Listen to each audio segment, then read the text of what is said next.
It's roster report card time, and you hold the red pen and are grading the Angels who played in the infield.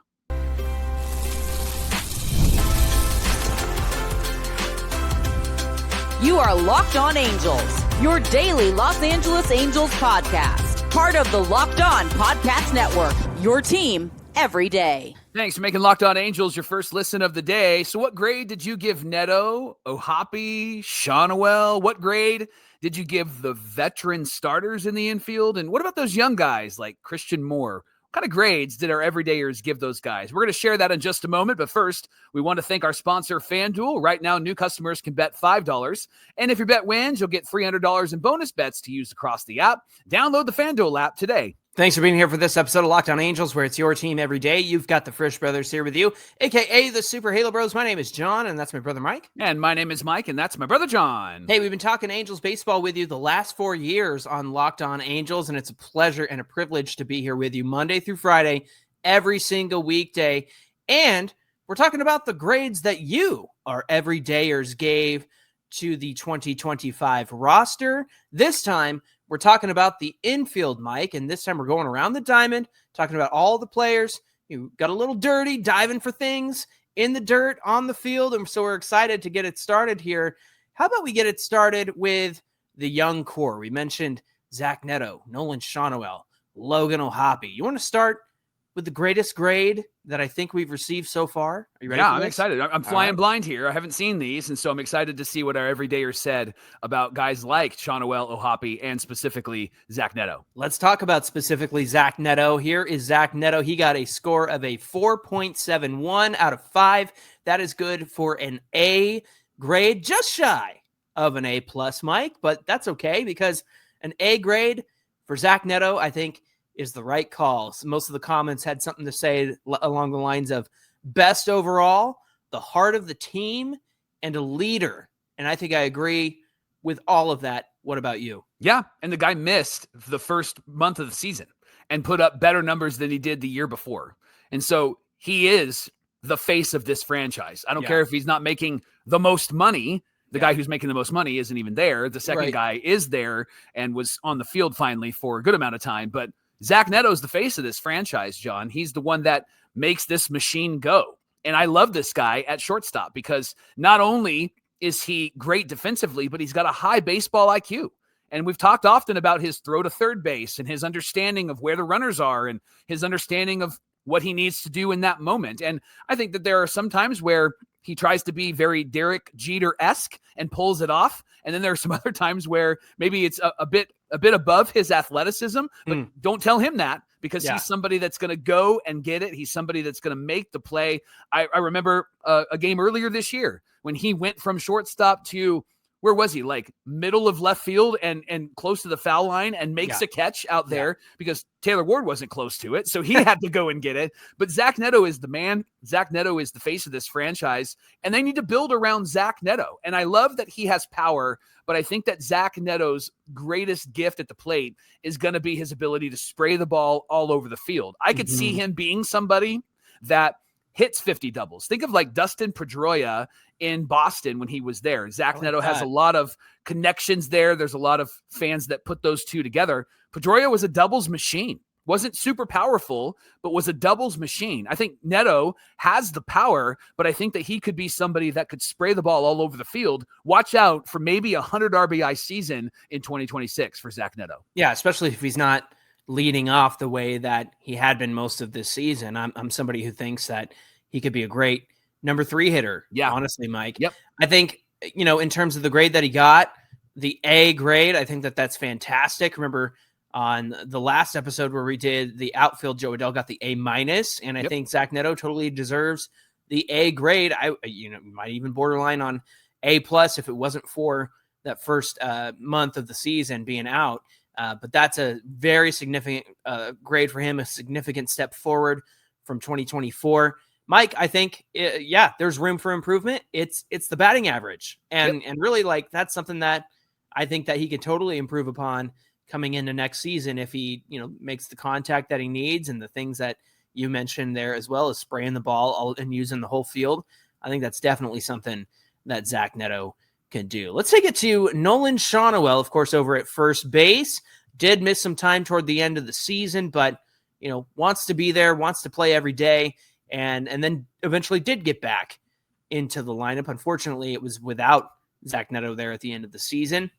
But let's talk about Nolan Schanuel and the grade that our everydayers gave him. He got a 3.88 score out of 5. That's good for a B+.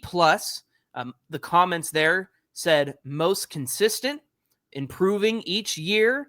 And I love this, Mike, this phrase right here, contact over clout. And I think that alludes to Nolan Schanuel saying, yeah, I could probably hit 25 home runs. That's just not my role on this team. I need to be making contact and putting the ball in play. And I really like that contact over clout. I think that says a lot about Nolan Schanuel. What about you? Yeah, this shows that our everydayers are brilliant because that's a great grade. B+, I think, is a perfect grade for Nolan Schanuel. And we found out what this lineup can't do when Nolan Schanuel isn't in the lineup. We found out how important he is to the consistency in this lineup, how important he is to even the clutch moments in this lineup. John, if Zach Neto is the face of the franchise, I think Nolan Schanuel has the potential to be the clutch guy of the franchise because he's somebody that comes through in those big moments. I'm thinking about the hit where he singled in a guy and then remember he marched around the bases, fired up. That's Nolan Schanuel. He's somebody that wants to come through, wants to compete, wants to do well. And I think he's somebody that is perfect for what the Angels were trying to do this past season. He's perfect for a powerful lineup because he's going to move the lineup and continue to help them get to the next batter. And he's not going to do it by hitting the ball over the wall. He's going to do it by finding the gaps. That left field little poke between left and center field is the perfect hit for almost any situation. And then when he does pull the ball, he's got that low porch in right field at Angel Stadium. He can hit the high wall for a home run, but even finding the gaps out there, I think Nolan Schanuel has the potential to be a 30 to 40 doubles guy. He doesn't have the speed, which will slow him down, which is why I don't think he ever gets to 50. But that's a dare, Nolan. So why don't you take me up on that dare and show us 50 doubles in 2026? It's a double dare, right? Because you want more doubles from him. So there you go. Yep. Mike, let's talk about one of our favorite players who did struggle this season, and the grade that the everydayers and listeners of Locked On Angels gave Logan O'Hoppe was a score of 2.41 out of 5.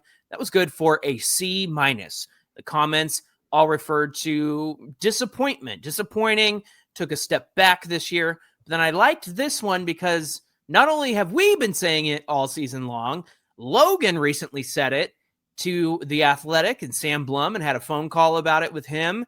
And some of the comments that were made about Logan's season, especially from interim manager Ray Montgomery. But also, this is not something that Logan hasn't said before. He said it to Jeff Fletcher as well.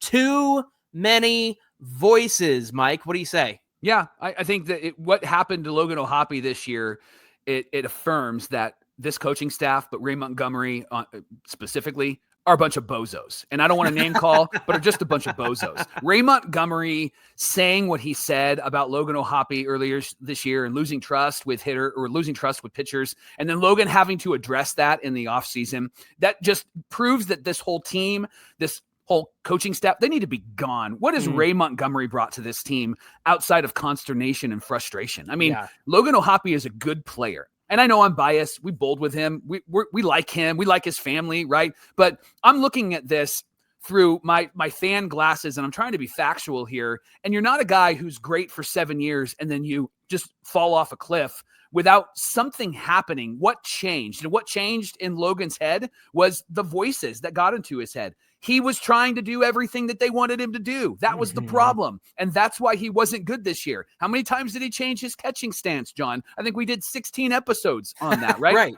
And then he's somebody who at the beginning of the year had 14 home runs by June and was great. At least June, right? Then he has 5 for the rest of the year.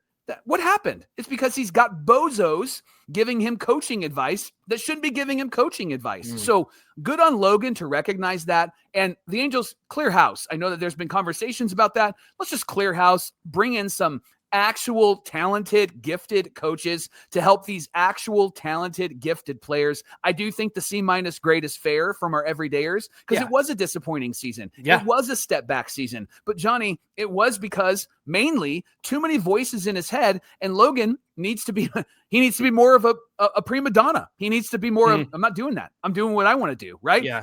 And the truth is we have some behind the scene voices that have talked to us about baseball players and things like that.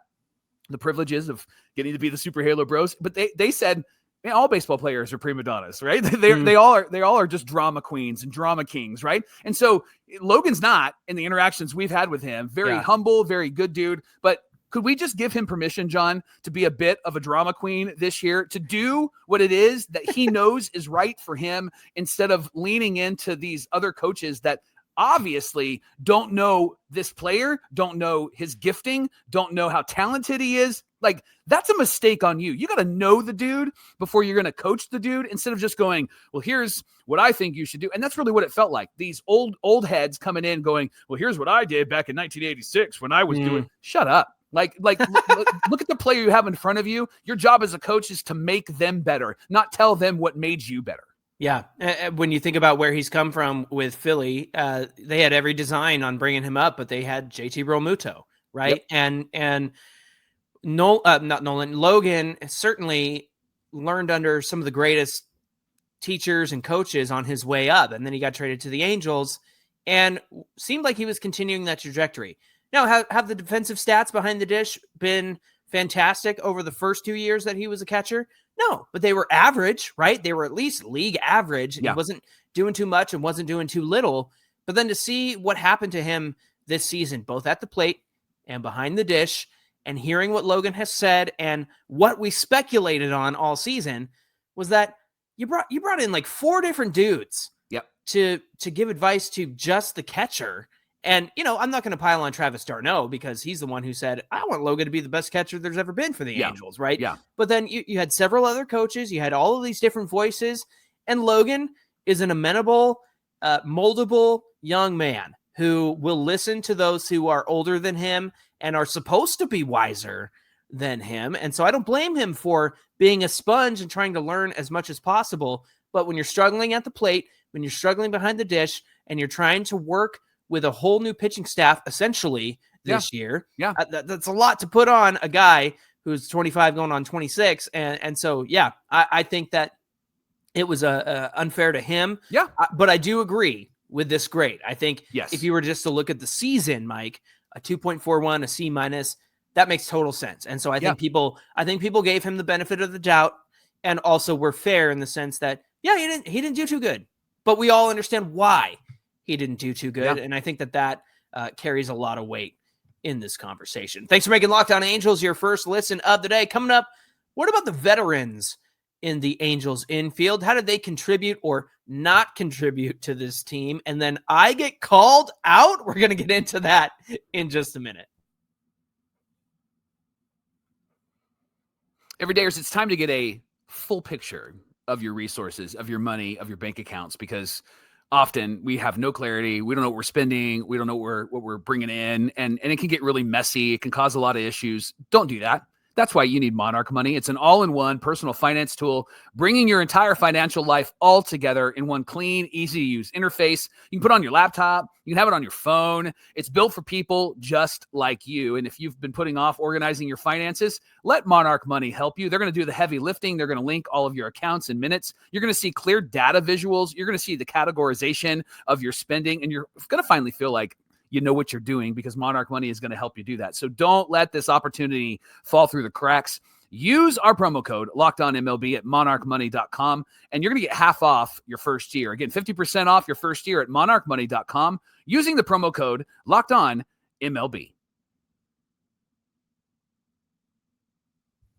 This is the Locked On Podcast Network, where it's your team every day. Thanks for making Locked On Angels your first listen of the day. Be sure you check us out wherever you listen to podcasts. And of course, whether you're watching or listening, come on over to today's show on YouTube, get in the comments section, because we'd love to hear from you there. And of course, you can hit us up on social media at Locked On Angels, at Super Halo Bros, wherever you social your medias. We're continuing our conversation with the infield, Mike, and the grades that our everydayers, again, hundreds of respondents. Fantastic stuff. Thank you for participating. And it's great that we get to share your grades on this show. And, you created the content for us. I love that.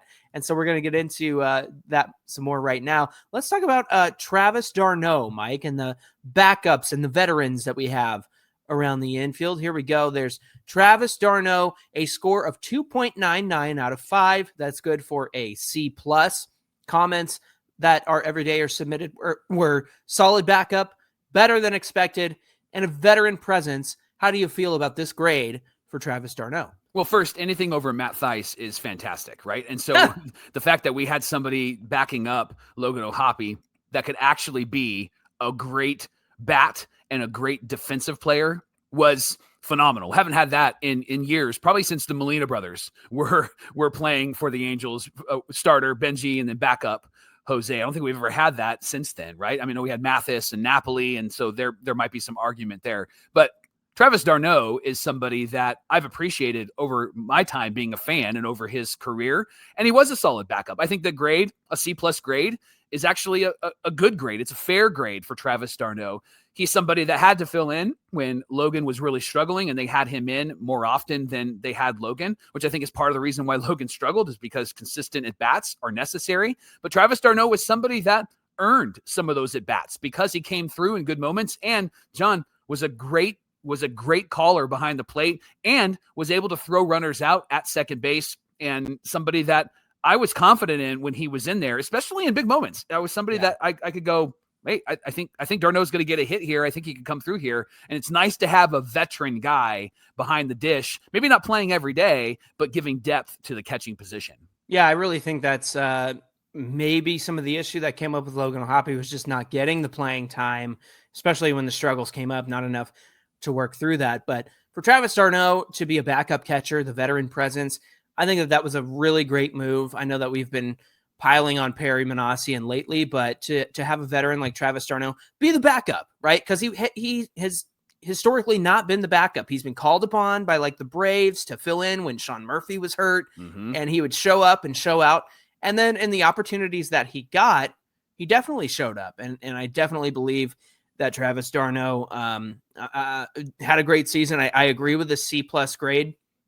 You're not going to get a higher grade than that if you're a backup catcher, in my opinion. And that's okay. I think that he was above average for a backup catcher. And so I think that our everydayers hit the nail on the head when it comes to Travis d'Arnaud and his grade. Mike, let's talk about Yoan Moncada, somebody that I think I wanted in my GM episode as like, some depth and giving him a chance to prove himself. So here's our score from Yoan Moncada and our everydayers. He got a 2.94 out of 5. That's good for a C+. A lot of the comments said that he was better than they expected. He was good when he was healthy and then injury plagued this season. And I think I agree with all of that. What about you? Yeah, that's what you get with Yoan Moncada. You get exactly what our everydayer said about him. Better than expected, good when healthy, but he's going to be injured. And that's what you're going to get if you want to re-sign him as well. He's going to be that same guy. He's not going to play every day.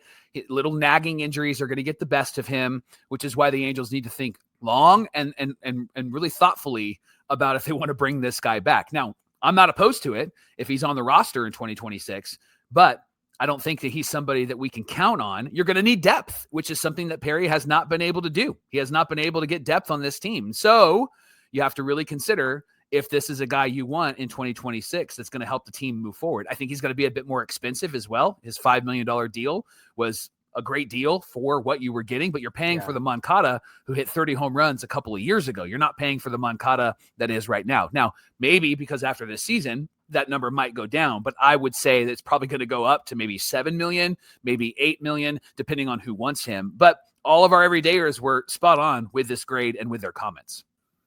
Next up, Mike, is somebody that I think had a disappointing season, and that is our guy, Luis Rengifo. Louis got a score of 2.20.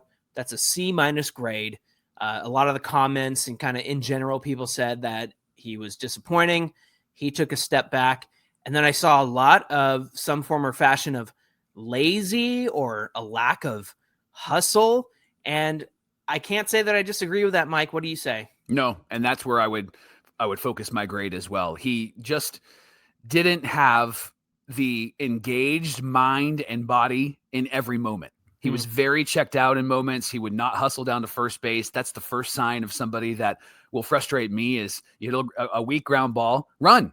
And I know that he had some leg issues. I get that he's trying to maybe protect himself, but then there were other moments where he's just very aloof. And I don't think it's because he's an aloof person. He just seemed to be distracted when he was out on the field, and that cost him, right? And he wasn't I think it cost him financially, honestly. The fact that in his walk year, he didn't do what he's done the last 2 years. I know that they were half seasons because he got hurt. But man, I feel like he'd be a great pickup for a lot of teams out there.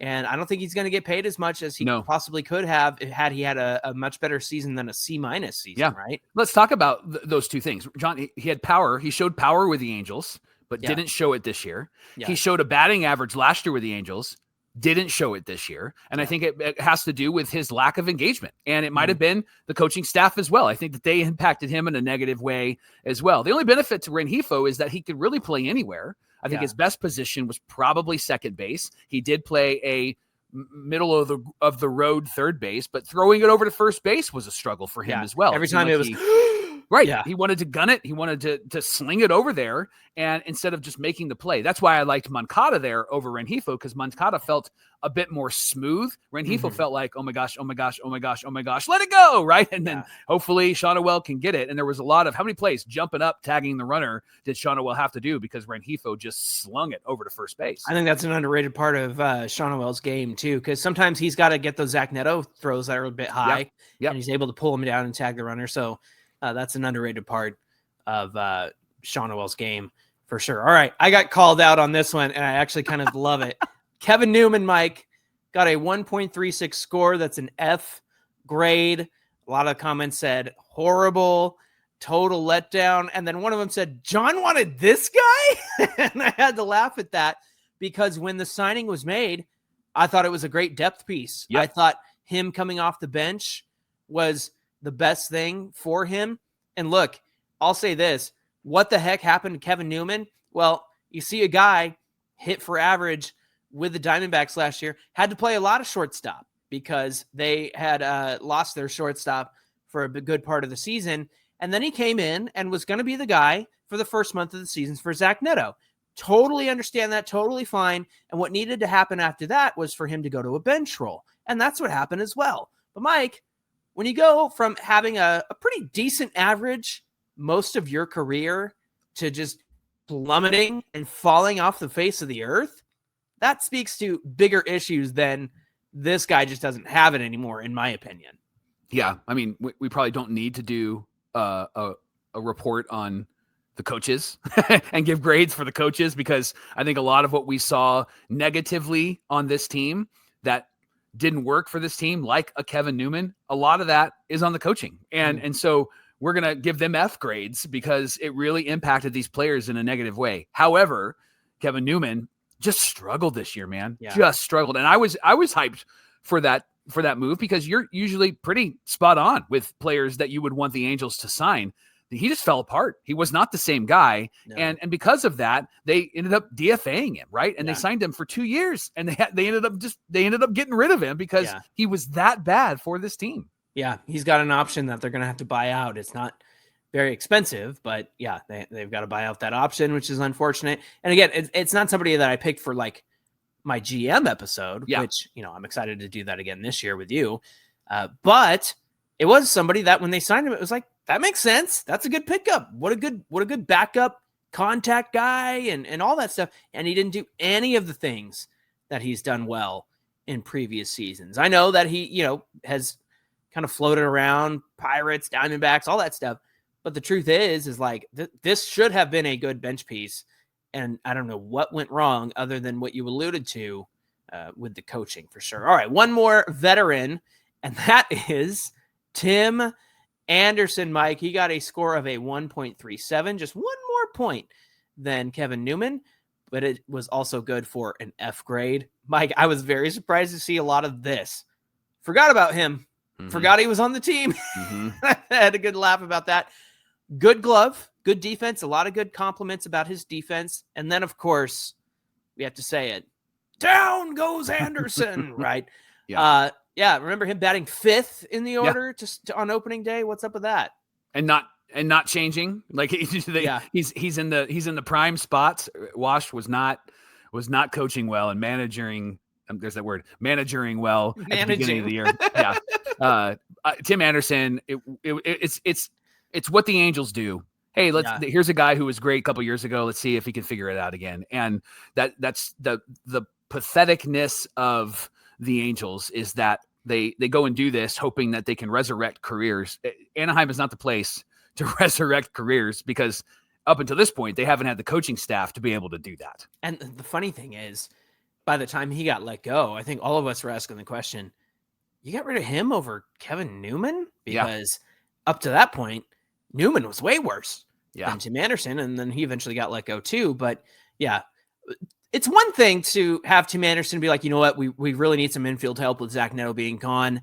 Let's put him in this lineup. Let's have him play second. But then to bat him 5th, it's just like, okay, now you're just being ridiculous, right? Like it's one thing to, let's get some help. But it's another thing to, this guy's going to really put him in the heart of the order. Like, what are you doing? It doesn't make any sense.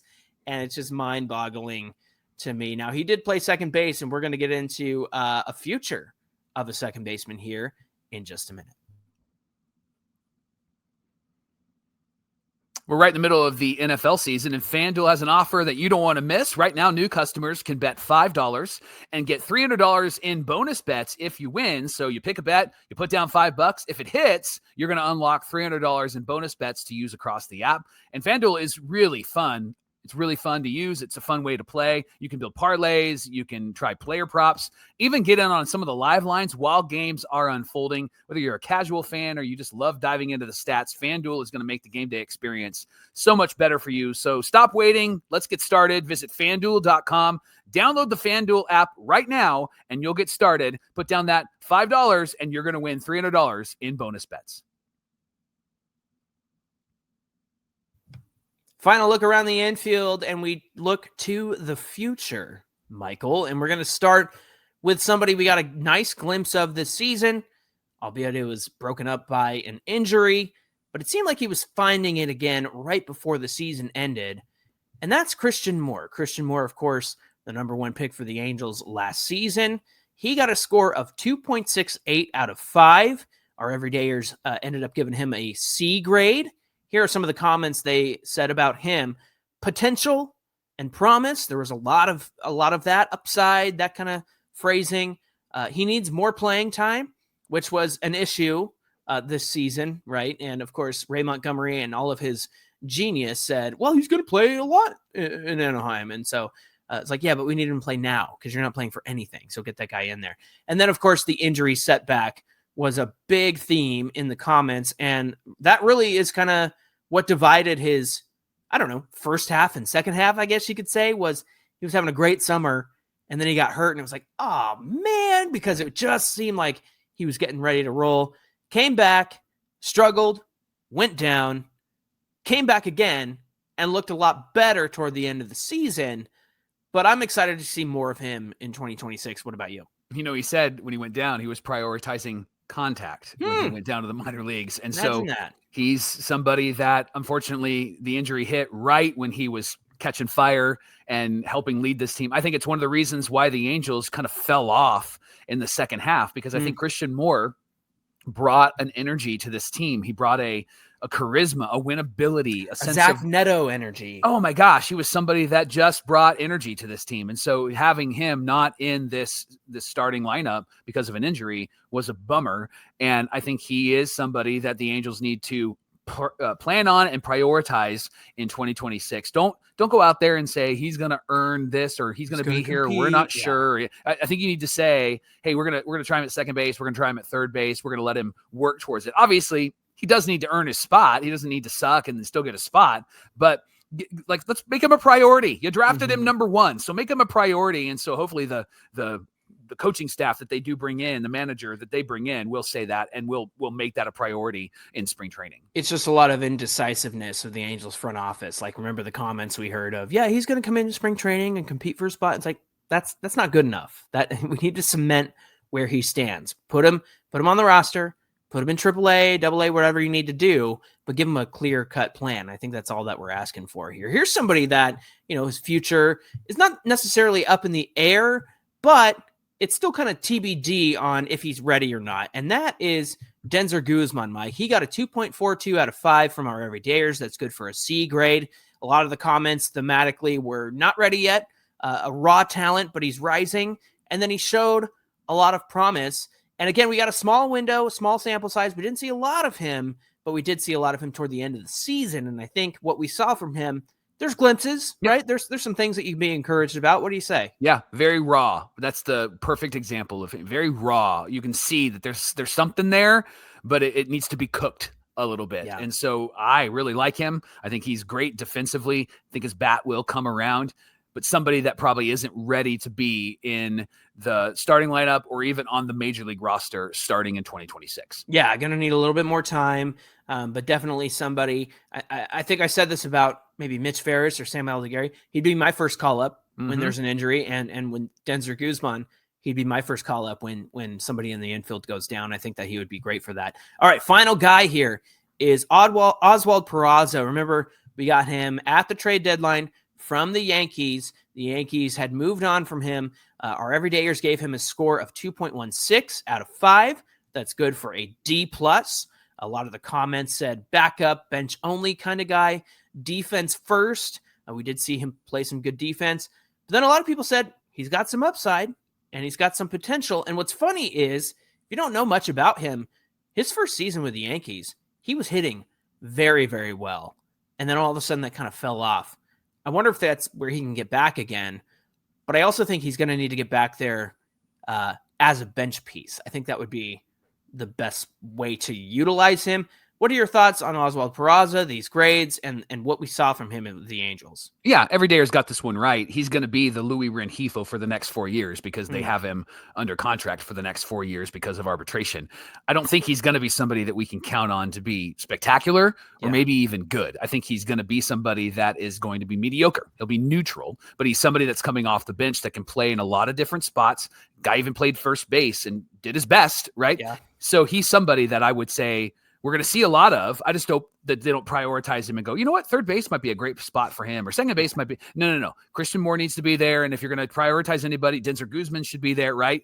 This isn't somebody that needs to have a priority. He's somebody that fills in. He's Kevin Newman. He's Chris Taylor. Yeah. He's Scott Kingery. That's what his role needs to be since he's going to be on this roster next season. Yeah, it's going to be interesting to see how they utilize him.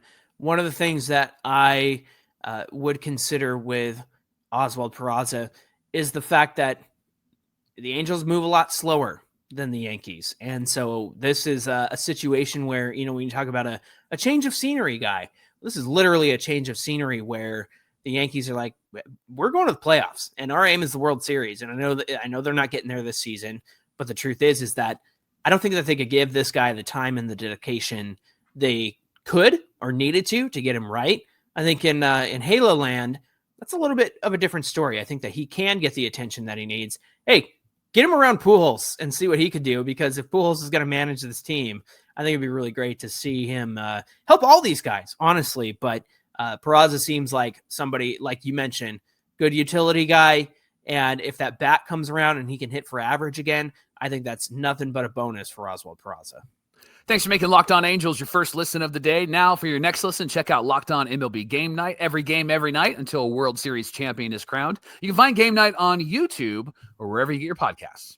Hey, be sure you give us a follow on Twitter at Locked On Angels and at Super Halo Bros. We'd love to see you there. Come on over to YouTube, find today's show, get in the comments section because we'd love to hear from you there. Mike, when we come back, what are we grading next? The starters, John. And the starters would have been a short episode because they had 5 starters for most of the year, right? And then everything kind of changed. And so we're going to include the starters and some of the guys that came up. Going to be a great conversation. I can't wait to see the grades tomorrow on Locked On Angels. Yeah, looking forward to the grades that you gave the starting pitchers for the Angels in 2025. We hope you'll come back and join us for that. Until then, my name is John, and that's my brother Mike. And my name is Mike, and that's my brother John. Thanks for being here with us, everybody, and we'll see you back here for your grades for the starters on Locked On Angels.